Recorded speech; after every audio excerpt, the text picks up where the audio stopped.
ప్రజలను తప్పుదారి పట్టించే ప్రకటనల కేసులో బహిరంగ క్షమాపణలు చెబుతూ వార్తాపత్రికల్లో ప్రకటనలు ఇచ్చామని యోగా గురువు రామ్దేవ్ బాబాకు చెందిన పతాంజలి ఆయుర్వేదం సుప్రీంకోర్టుకు తెలిపింది. పతాంజలి సమాధానంపై స్పందించిన సుప్రీంకోర్టు మరోసారి ఆగ్రహం వ్యక్తం చేసింది. ఉత్పత్తులకు సంబంధించి ఇచ్చే ప్రకటనల సైజులోనే క్షమాపణలు ప్రకటన ఇచ్చారా, మరి ముందే ఎందుకు ప్రచురించలేదు అంటూ పతాంజలిని ప్రశ్నించింది.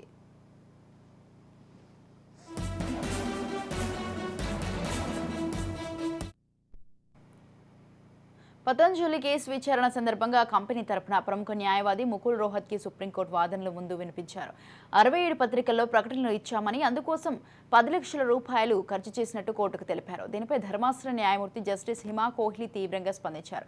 క్షమాపణలను ప్రముఖంగా ప్రచురించారా, గతంలో ఉత్పత్తులు యాడ్లో ఉపయోగించిన ఫాంట్ సైజ్నే వాడారా, అదే సైజులో క్షమాపణను పబ్లిష్ చేశారా అని ప్రశ్నించారు.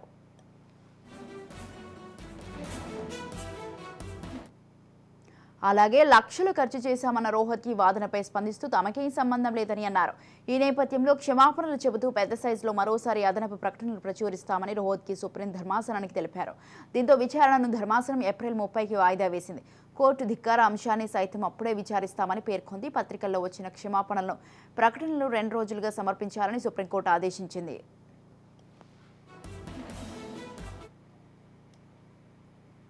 దీనిపై మరింత సమాచారాన్ని మా కొలీగ్ అమూల్య అందిస్తారు. అలోపతి వైద్య విధానాలను తప్పుదో పట్టించేలా పతంజలి మీడియా ప్రకటనలు చేసిందని గతేడాది నవంబర్లో అయితే ఇండియన్ మెడికల్ అసోసియేషన్ సుప్రీంకోర్టులో పిటిషన్ దాఖలు చేసిన విషయం కూడా తెలిసిందే. దీని గురించి సుప్రీంకోర్టు అయితే పతంజలిని వాన్ కూడా చేసింది.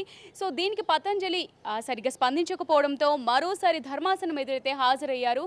సో సుప్రీంకోర్టు అడిగిన దానికైతే పతంజలి ఆన్సర్ అయితే ఇచ్చింది. మేము మీడియా ప్రకటనల్లో మేము చేసిన మిస్టేక్ అయితే మేము క్షమాపణలు చెప్తూ 67 పత్రికల్లో అయితే 10 లక్షలు ఖర్చు చేసి మేము క్షమాపణలు చెప్పాము, ప్రచురించాము అని చెప్పారు. దానికి మళ్ళీ మన సుప్రీంకోర్టు ధర్మాసనం సో మీరు ఏదైతే ఇదివరకు అలోపతి వైద్య విధానాలను తప్పుపడుతూ ప్రకటనలు చేశారో యాజ్ ఇట్ ఈస్ అలాగే వార్తా పేజ్లో మీరు అదే సైజులో అదే ఫాంట్ని యూజ్ చేసి క్షమాపణల ప్రకటనలు ఇచ్చారా అని చెప్పేసి సుప్రీంకోర్టు అడిగింది. దీంతోపాటు మీరు చేసిన 10 లక్షల ఖర్చుతో కూడా ఎలాంటి సంబంధం లేదని కూడా చెప్పింది.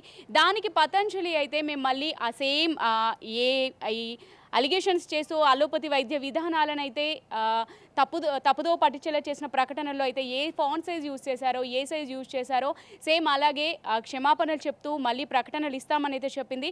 సో ఈ కేసును అయితే సుప్రీంకోర్టు ధర్మాసనం ఏప్రిల్ 30కి అయితే వాయిదా వేసింది. మరి ఈ కేసు విచారణలో ఎలాంటి పరిణామాలు చోటు చేసుకుంటాయో అనేది చూడాలంటే ఏప్రిల్ 30 వరకు వేచి చూడాల్సిందే.